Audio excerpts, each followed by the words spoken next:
Seguimos acá en Metrópolis, en Radio La Clave 92.9, este día jueves.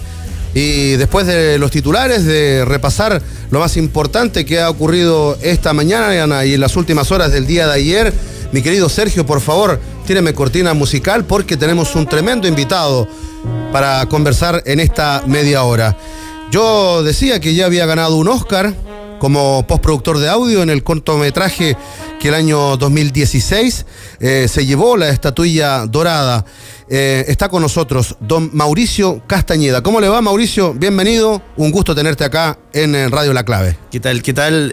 Muy feliz de estar acá. Acá Tierra Santa, ¿no? Acá estuvo el gurú acá, pues. Sí, entonces, doble estímulo estar acá. Muy, muy, muy contento y feliz y expectante. Anoche ya empezaron los nervios con lo que podría o no pasar el domingo. Bueno, junto a Rodrigo Gómez queremos saber cómo primero que todo, cuál es la pega tuya para trabajar, por ejemplo, en el documental que al 2016 se quedó con una estatuilla y en el que estás trabajando el día de hoy, que tiene que ver con la historia política de Brasil. Oye, sí, mira, usted... Mauricio, perdón que te interrumpa, sí, pero me interesa que la gente entienda qué es lo que es la postproducción. Partamos por el comienzo. Vamos de todo. Sí, porque cuando uno ve los Oscars, claro, el mejor actor le es fácil, cuando habla del mejor actor secundario también, el director, pero cuando ya empezamos a meter en productores, en distintas cosas, hay distintos premios que son muy importantes y metámonos un poquito qué es lo que es la postproducción. Vamos del origen. De hecho, ustedes me dieron el pie recién, estuvo muy bueno cuando hablaron de Espartaco. Claro. Espartaco es una producción que se fue a grabar en Europa. Cuando terminan de filmar Espartaco, el equipo de producción vuelve a Estados Unidos y perdió todas las bandas de sonido. Todas las bandas correspondientes a los efectos, las guerras, las peleas, todo eso que se trató de captar en el momento. Entonces, ¿sabes la solución que estaba dando la producción? Grabar toda la película de nuevo. De nuevo. Entonces aparece ahí un señor que se llamó Jack Foley, que dice, oiga, no, tranquilo, yo arreglo esto, y basado en el concepto del radioteatro, empezó a rehacer todos los sonidos de combate, con cadena y con todo lo que implicaba la película misma. ¿Podríamos decir que ahí comienza la postproducción? Ahí es uno de los momentos más importantes de la postproducción, basado en lo del radioteatro. Entonces se empiezan a regrabar todos estos sonidos para buscar ciertas realidades para que la película o el proyecto se crea. ¿Y cómo lo hicieron con la cantidad de gente? Porque pucha, que había gente en la película de Espartaco, Mira, más gente que en la película de Romano, se dice. No, claro, acuérdate que en esto pasa lo mismo que del radioteatro. Tú veías una película, la gente se juntaba en el cine y había un pianista musicalizando en vivo. Aparte había un equipo haciendo estos sonidos. Y en honor a este pionero de este tipo de trabajo, lo que hago yo se llama hoy en día como Foley, basado en el señor Jack Foley. Entonces viene la etapa de producción, ¿no es cierto? Se graba la película. En este caso, el documental de la Petra Costa se graba con imágenes de documental. Entonces es un género muy complicado porque tampoco puedes jugar tanto con la fantasía. Acá esto tiene que sonar lo más real y lo más crudo posible. Se graba. Ella tiene en estos proyectos tiene un video, una imagen muy potente, pero que hay que trabajar de nuevo añadiéndole esta realidad, estos sentimientos. Partamos por la etapa postproducción, primero con lo que se habla. Se trabajan los diálogos, que se entienda lo mejor posible lo que está pasando. En segundo lugar, la música. Se manda el proyecto a un músico donde él empieza a buscar acento, la parte de triste, la parte de emoción y bueno, todo lo que conocemos con música. Por otra parte viene la etapa de ambientes y efectos, donde tú te presentas dónde estamos ubicados, dónde ocurre cada escena. Y finalmente esta parte que les comenté de Foley, que son todos los sonidos específicos que hacen los actores o lo que está ocurriendo, lo que te permite, aparte de estar en el lugar y de tener cierta emoción y entender lo que están hablando, creértelo. Claro. Que esa es la etapa que a mí me tocó hacer. Los sonidos de vaso. Los sonidos, claro, el sonido cinematográfico es muy especial porque tú, el típico ejemplo, hacemos una dejada de un vaso, ¿no es cierto? Comúnmente eso no suena. Pero mientras tú estás viendo la película, si suena, tiene que haber y tiene que tener y sonar cinematográficamente, que sería algo así como un sonido doble. Entonces ahí tú te Te conectas. estás viendo, te conectas con lo que estás viendo. Como también una típica quemada de un cigarro, ¿cierto? El cigarro tiene que sonar mientras el protagonista está fumando. Y eso hay que acrecentarlo, hay que darle un estímulo extra a través de los sonidos para que el espectador no diga, hoy que voy a sonar ese cigarro, pero sí que entienda la emoción del personaje. Y la postproducción en una animación no tiene nada que ver que en la postproducción con una película que no es animación. Es peor aún, porque en la animación, y si tú te das cuenta, lo que nos ocurrió acá en el corto Historia de un oso, no había diálogos. Entonces, de estas 4 capas de la postproducción, diálogos, ambiente, efecto, música, foley, descartaste una. No había conversación. Entonces, tú a través de los sonidos tenías que ir contando de qué se trataba el proyecto. Y ahí fue un trabajo que estuvimos un tiempo haciéndolo con mucho amor, con mucho cariño, basado también en la experiencia. En mi caso ya son más de 200 películas en las que he trabajado. Entonces, 200 películas. Sí. Entonces fue muy emocionante estar ahí y tú entregas el proyecto como uno más. Y sin saber dónde va a llegar. Y eso es lo que ya tiene otra perspectiva. Entonces imagínate, de repente acá de Chile, de un país pequeño, tenemos 2 Oscars, ¿entiendes? Con lo que hicimos con Historia de un oso y después lo que pasó con Una mujer fantástica. Sí, pues. Entonces por eso hay tanta expectación en Brasil. Brasil nunca ha ganado un Oscar. Nunca, ni un proyecto. Antes de meternos en el proyecto que va a participar este fin de semana en el Oscar brasilero, terminemos un poquito lo que significó para ti haber participado y haber estado en el Oscar de la Historia de un oso. Y es impresionante, siempre cuento de que éramos un equipo muy pequeño. Y bueno, ocurre un poco lo que va a pasar este domingo, porque fue competir contra los Pixar. Pixar es una empresa gigantesca, es del porte de esta comuna, donde por ejemplo para estos sonidos Foley que te estoy comentando, si hay que hacer ellos en los proyectos, si hay que hacer un sonido de un tanque, por ejemplo un tanque moviéndose, ¿no es cierto? Hay que crear ese sonido. Ellos tienen en el hangar unos 5 tanques. Y el rojo, grábate el rojo porque el rojo suena mejor. En cambio, ¿qué tenemos que hacer nosotros acá, Chile? Porque, obviamente tenemos que pescar una impresora vieja, una joya y empezar a zamarrearlas, como dicen por ahí, para poder lograr la misma percepción. Del tanque. El del tanque. ¿Y se puede lograr un sonido mejor que el del tanque? Se puede. De hecho, fue tan increíble de que logramos... Aquí estamos escuchando un poco lo de Historia de un oso. Sí, perfecto. Este es el tráiler. ¿La conoce? Aparte de los sonidos Foley que me tocó grabar en Historia de un oso, está la música de la banda Denver, que a ellos le encargaron hacer una música como si fuera una cajita musical. Sí, claro. Que es la que estamos escuchando. Entonces ahí esa mezcla de los sonidos, también sonidos que obviamente para una animación no tenían que sonar cartoon. Ojo, que se confunde eso. Entonces cuando tenemos la reunión con el equipo productor, ellos nos dicen, mira, nosotros queremos que esto suene lo más real posible, como si el oso fuera un personaje, un personaje real. Entonces si te fijas, hay detalles de la respiración de los... animación, pero no infantil. Es animación, pero tomada como un personaje real. De hecho, ese concepto yo lo tomamos cuando me tocó hacer la película de los 31 minutos. Okay. Que ahí eran peor aún, porque y tenían que caminar como personas. Entonces ahí hubo todo un bagaje que nos permitió poder encarar la Historia de un oso como si fuera una historia real. Entonces hay detalles como por ejemplo las respiraciones, la melancolía del oso cuando no está su familia. Si te fijas, detalles muy técnicos de que el piso de donde camina el oso es un piso de madera versus cuando él está en la calle, que es cemento. Entonces trabajamos eso con tanto detalle, sin saber dónde iba a llegar después. ¿Cómo parte un postproductor? ¿Qué estudiaste tú y cuáles fueron tus primeros trabajos y cómo te decaíste o cómo terminaste en el cine? Mira, yo soy ingeniero en sonido y uno entra siempre cuando estudiaste... Cuando tú empezaste a estudiar ingeniería en sonido, dijiste que música. ¿Quiero terminar en el cine? No. Uno siempre parte porque te gusta mucho la música. Tú eres fanático, empiezas a rayar con bandas y de repente ya pasa a un nivel mucho más grande cuando te empieza a, oye, mira este solo. ¿No? Me acuerdo, por ejemplo, el disco Álbum Negro de Metallica en esa época, que fue cómo sonaba el bombo, cómo sonaba la caja, oye, mira el solo. Y ahí como que empezáis de repente en una conversación. A diferenciar sonido. En una conversación como esta, le explica a alguien, oye, mira este bombo, cómo suena. Oye, ¿a qué le importa? Si la canción es buena o mala. Claro, ¿cómo no va a poder diferenciar el bombo? Claro. Entonces ahí como que uno empieza a rayar con eso. Empieza a construir la música o de construir las distintas partes. Claro, te vuelves ahí un fanático y de hecho ya a rayar con las rever de los cantantes. Por ejemplo, el bajo de Billie Jean.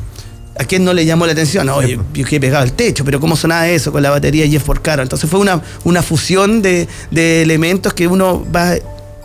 Bueno, te das cuenta que, oye, ¿podría ser músico? No, quiero ir más allá, quiero estudiar cómo se trabaja o cómo se graba la música. De ahí una carrera de altos y bajos, ¿no es cierto? Ahí viene lo que... Bueno, y también muy basado... No, y además que en un mercado tan chiquito como el chileno. No, es imposible. Entonces, bueno, ahí es muy importante y qué bueno recordarlo acá. La mentalidad del gurú, ¿no es cierto? Pica alto, llega lejos. Eso que yo estoy seguro que muchos jóvenes por ahí, bueno, ya no tan jóvenes, fuimos influenciados y que nos pegó de alguna u otra forma. Entonces, mira, quizás relacionado con eso empecé a entender de que quizás acá en Chile no estaba el camino. Por acá no. Surgió la posibilidad de hacer una práctica en Los Ángeles, donde me iba a ir a trabajar con Mauricio Guerrero, un sonidista top, que ha grabado muchos discos. Él me había aceptado. Siempre estáis pensando en la música. Seguimos en música, pensando en de que ahí va a estar el futuro. De hecho, él jugaba en una liga de fútbol con Rod Stewart. Entonces me dijo, ¿tú juegas la pelota? Sí, juego la pelota. Ya, bueno, en nuestro equipo juega Rod Stewart. Una cuestión así. ¿Jugáis bien o no? Juego. ¿De qué jugáis? Mediocampista. Bien. Toma. Sí. Colocolino, además. Ah, sí, sí. Está muy bien. Oye, y entonces ahí empezó a crecer la idea. Yo a mis 21 años dije, ya tengo mi carrera hecha, me voy para Los Ángeles. Y te fuiste para allá, a los 21 años. No me fui, espérate. Voy a jugar en la MLS. Claro, por último ahí. Cierta crisis económica familiar, ya no había plata para mandar al bebé para Estados Unidos, y ahí como que lo interpreto desde el punto de que, mira, ¿sabes qué? Mi carrera no va a ser lo que me entregue mi papá, el regalo de él. Mi carrera va a ser lo que yo logre. Y fue ahí cuando... bueno, es una mentalidad bien gringa. Mira, en el momento... Después de echado a llorar. Quizás fue la necesidad, pero una mentalidad bien gringa. Claro, y de ahí viene el tema de que hay que quedarse en Chile, y entra un estudio de sonido donde existía esta etapa de sonido, donde se trabajaba la postproducción, específicamente esta etapa de sonido Foley. Y ahí fue amor a primera vista, fue entrar a un estudio tipo lleno de cosas, de nosotros le llamamos props, para equipamiento para hacer sonido. Entonces fue como, oye, esto es lo que quiero hacer hasta el día que muera. Entonces ahí viene esa pasión que fue como conocer a una polola para siempre. ¿Y tuviste buenos maestros ahí?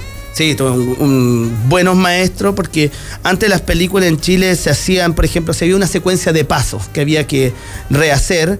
Se salía al patio y la persona grababa en toda una calle caminando al que estaba haciendo esos sonidos, entonces no había técnica. Es en este estudio donde surge la necesidad de ir a aprender a Francia cómo se trabajan estos sonidos Foley. Entonces el mismo ingeniero de sonido que viajó allá, Roberto Espinosa, él aprende eso. Y yo entro a hacer la práctica con él.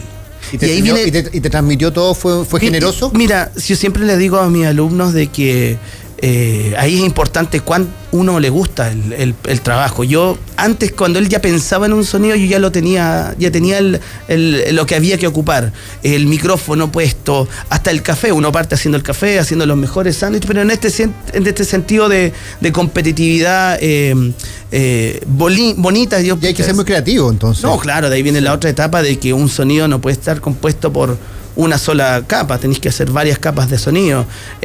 ¿Dónde encararlo? Hay, por ejemplo, una conversación como esta, como nos están grabando, por ejemplo, como yo estoy hablando, la atención a través de los sonidos debiera estar sobre mí. Entonces, si yo dejo el vaso, eso debiera escucharse. Si yo tomo el micrófono, si yo... Más que el chico que se está rascando la cara. Exactamente, pero... Si fuera él el personaje importante de la película... Estamos conversando nosotros dos, la sensación de que claro, se escuche... Exactamente, es como un trabajo de hacer foco a través de los sonidos. Oye, son 200 películas. ¿Con quiénes has trabajado? Directores, actores... de distintos lugares del mundo, me imagino. Sí, nos ha tocado hacer... Bueno, obviamente después de un tiempo ya el mercado chileno no es muy pequeñito, entonces te quedó chico. No sé. No, pero es que acá se hacen pocas cosas, entonces ahí tuvimos que dar el salto hace unos años al mercado brasileño. Ya. Y ahí me tocaba hacer muchas películas, ¿Cuándo fue series. eso, El año 2015, 2016, por ahí. Con esto de Historia de un oso nos dimos cuenta que, oye, estamos para cosas más grandes. Salgo de la empresa donde estaba y me independizo, y de ahí ya fue como... Y en Brasil, películas, series, por ejemplo. Son muchas, para HBO, para Netflix. ¿Dónde está la sede principal del negocio del cine o del tour negocio en Brasil? Sao Paulo, y me tocó, tengo que viajar cada 2 meses allá, reuniones. Bueno, todo esto pasa también de que primero no te conoce nadie. Acá un chileno allá tiene que ir a pelear allá. La competencia grande, claro. Claro, ahora, bueno, últimamente me tocó viajar a México, también es lo mismo, otro mercado mucho más grande. ¿Y tú vas a reuniones allá y produces en Chile? Sí. O a veces, como en el ejemplo del documental de la Petra Costa, tuve que viajar a Brasil y estar 10 días ahí grabando dentro de un estudio. Y metámonos lo que vas a presentar este sábado en los Óscares. Mira, aquí uno es parte de un equipo. Sí, claro. De un equipo gigantesco. Metámonos un poco de lo que va del equipo que eres. Sí, no es que uno no recibe, no te pasan el Oscar a ti, acá se lo gana la directora. Pero ella sabía que tenía un elemento grande, unas buenas grabaciones. Para quien lo vea, está en Netflix, por favor, échale un vistazo. Lo vi. Es potente, tiene imágenes ahí. ¿Cómo se llama el documental? ¿De qué trata? The Edge of Democracy, en español es Al filo de la democracia, claro. Están, perdón, ¿cómo? ¿De qué trata? ¿Cuál es la historia? Bueno, habla de la trama política brasileña, desde que asume... desde la caída de Lula, pasando por todo el proceso de Dilma, hasta llegar al presidente de ahora. Son los últimos 6 años de la política brasileña. Exactamente, sí. Entonces, pero ella lo grabó, pero desde dentro. Entonces ella sigue las reacciones de cuando estaban ocurriendo estas cosas. Mira, hace un poquito me llegó como un reto de que no puedo hablar mucho del Netflix. Están bien atentos a lo que uno, porque también acá hay un tema de que uno no puede decir nada, en el sentido de que están todos muy expectantes. Esto para Brasil es muy grande. Claro, es como una Copa del Mundo para ellos, ¿no? Como te decía, ellos no han ganado nunca el Oscar, entonces hay mucha expectación por esto. Entonces como que nos tocó firmar unos documentos. Escuchamos un poquito, parte del tráiler. ¿Por qué el pueblo brasileño, con su triste pasado de colonización, esclavitud y dictadura militar, después de conquistar la democracia por un breve periodo, decidió hacer marcha atrás, eligiendo a un gobierno de extrema derecha que aboga por la tortura, el totalitarismo y, por lo visto, la quema indiscriminada de selvas? He aquí la increíble historia de Luis Ignacio Lula da Silva, fundador del Partido de los Trabajadores, convertido en presidente de la República desde 2003 hasta 2010. Reconocemos tu trabajo ahí en el fondo, esos gritos, claro, esas protestas, en esas manifestaciones. Exactamente, porque ella tenía un material bien potente. Ella es Petra, ¿cierto? Petra Costa, la directora. Entonces ella se asesora por una productora, Input Som Brasil, un estudio que contratan a un diseñador de sonido americano, Leslie Schatz. Este tipo fue ganador del Oscar por el mejor sonido en la Momia, en películas gigantes. El tipo es top. O sea, con recursos brutales. No, claro. Era un buen material que estaba y había que postproducirlo bien. Es por eso que este estudio empieza a reclutar gente. Como pseudo expertos en la materia. Y ahí, bueno, la parte más emocionante donde ¿Y eso es como una licitación? No, acá es, oye, mira, este es para la música, este es para los ambientes y este es para el foley. Y ahí me llega la llamada, los contratos, y de que había que viajar a Sao Paulo a grabar todos estos sonidos, como tú dices, porque obviamente en una protesta la cámara está tratando de captar lo que puede. Imagen. Sí. Entonces, claro, pero ahí hay que buscar los elementos reales, por ejemplo, los pasos de la policía versus los pasos de los manifestantes corriendo, las situaciones que ocurren ahí, que están muy interesantes. Y generando tensión absolutamente desde lo auditivo. Pero lo más heavy de todo es de que no se tiene que sentir. Si tú estás viendo el proyecto y tú dices, ¡oye, qué bueno el foley! Está pésimo. Estamos mal. Claro, tú tienes que simplemente... Es como cuando el árbitro se nota mucho. El árbitro bueno es el que no se nota. Exactamente. De eso se trata. Tú viajas con el proyecto, vuelas con la historia, lo terminas y listo. ¿Entiendes? Entonces, no tiene que haber una percepción de lo que uno hizo. O sea, cuando tú ves una película y dices, oye, qué bueno el Foley, no me di cuenta. No, ¿sabes qué? No me di cuenta. No, mira, uno esto tiene mucha relación con lo del fútbol, lo de ser hincha. Uno ve las películas, yo no veo la película así sentado, la veo así como si fuera un partido con una banca. Claro. ¿Me entiendes? Entonces uno está emocionante. Nunca me voy a olvidar que vi el otro día una película que tenía pendiente hace tiempo que pillé ahí, Sicario, ¿no es cierto? Una película. Claro, sí. Dije, uy, me gustan mucho las películas de acción igual. Entonces era como verla antes de dormir, tapado acá, sin... Pero empieza la película, la emoción corta, estoy sentado así en la cama viéndola como si fuera un partido de fútbol. Uno vive estas cosas. Cuando a ti te gusta mucho algo, el tema de la pasión hace que se te olvide el trabajo propiamente tal. Oye, Mauricio, estamos hablando con Mauricio Castañeda, postproductor de audio, ganador del Oscar el 2016 con La historia de un oso, y ahora es parte de los realizadores del documental Al filo de la democracia, que participa justamente en esa materia, digamos, que son documentales en los Oscars. ¿Por qué la irrupción de Netflix? ¿Por qué hoy día irrumpe también Amazon? ¿Hay un fenómeno en particular de que se le abran las puertas a este tipo de plataformas y no a lo tradicional? Mira, te puedo hablar del mercado brasileño. Con el Bolsonaro suspendió todos los fondos para las películas. Hay una agencia que se llama Ancine, que era toda la que encargada de pasar las lucas para los proyectos. ¿Como el CNTV en Chile? Como el Consejo acá. Claro, algo parecido. Pero Bolsonaro lo cerró, bajó los fondos, decía, bueno, está por ahí internet todo lo que ha comentado él acerca de este proyecto y de lo que piensa del cine. Entonces, comentarios fuertes. Entonces, él llamó a no ver derechamente este documental. Bueno, pero eso es la mejor publicidad. Obvio, claro, entonces, la censura siempre ha sido la mejor publicidad de cualquier película. Claro. Entonces, baja la... perdón, ¿de qué me fui? Estábamos hablando de los fondos que nos retira entonces Netflix, Amazon. Brasil, el segundo semestre, todos los fondos, no hay producción brasileña. Entonces ahí entra Netflix, Amazon, privados poniendo lucas, todas contando historias. Todas las OTT que tienen una nueva plataforma. Y plata fresca, además. Exactamente. De hecho, me tocó trabajar. Hoy tengo una exclusiva. A ver, cuéntala, por favor. Me tocó el año pasado trabajar, que no salga de aquí. Trabajar en una serie que va a ser bomba, que ustedes tienen que seguir. ¿Cuál? ¿Serie chilena? Sí. Va a salir para Amazon. Pero, a ver, a ver, ¿quiénes son los directores? Mira, no puedo dar detalles. No. Pero sigue la historia de un expresidente del fútbol chileno. ¡Oh! Va a dejar la patada. Se los digo, dejar la patada. ¿Sí? ¿Está buena? Tú como futbolero. Ni siquiera como futbolero. La va a romper. La va a romper. ¿Cuántos capítulos son? No puedo contarlo. Nada. No puedo. Pero la va a romper, dices tú. Sí. Por lo que ofrece, por la historia. ¿Y para cuándo es? Tampoco tenemos.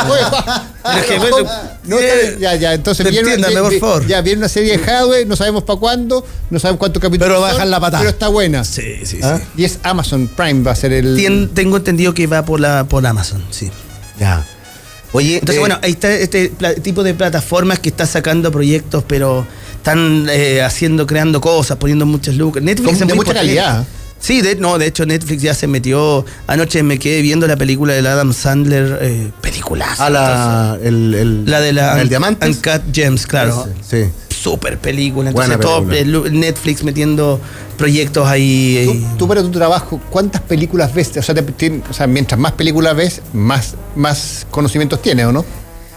Claro, vas absorbiendo ciertas cosas de repente cómo se encara cada escena, porque por ejemplo uno puede decir...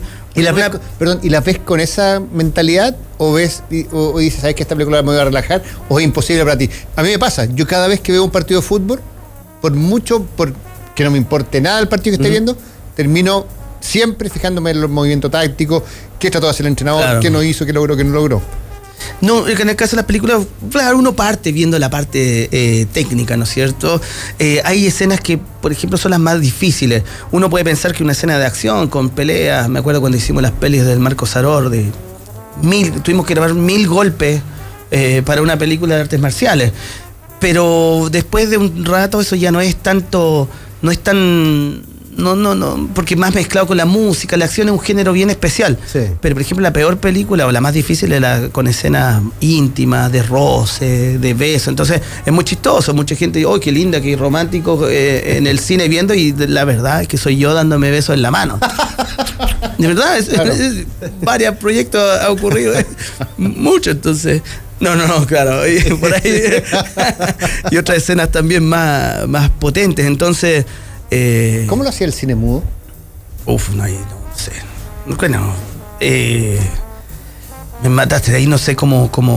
Porque lograron una tensión, Claro. o sea, era entre la música, sonidos y... Sí, pero fíjate Era que bastante más simple y más básico, ojo que quizá. también por ejemplo, la música, el piano que estaba siguiendo hacía ciertos acentos. Sí, Claro. sí, sí. Que es lo que tratamos de hacer nosotros ahora. Claro. Sí, lo que pasa, claro, que el cine mudo tenía, efectivamente, las actuaciones eran realmente importantes, pero la atención eran los ruidos, que abrían una caja, que cerraban la puerta. Claro. Había una serie de factores que imagino que en esa época, con muchas menos herramientas, se lograba una atención muy importante. No, creo que ahí está la magia también del cine mismo, de que tú Claro. puedes ver una película, no importa la pantalla, hoy día se habla del 4K, del 7.1, del Atmos, de todo eso, pero oye, tú puedes ver Me acuerdo que tú me decís cómo ves las películas.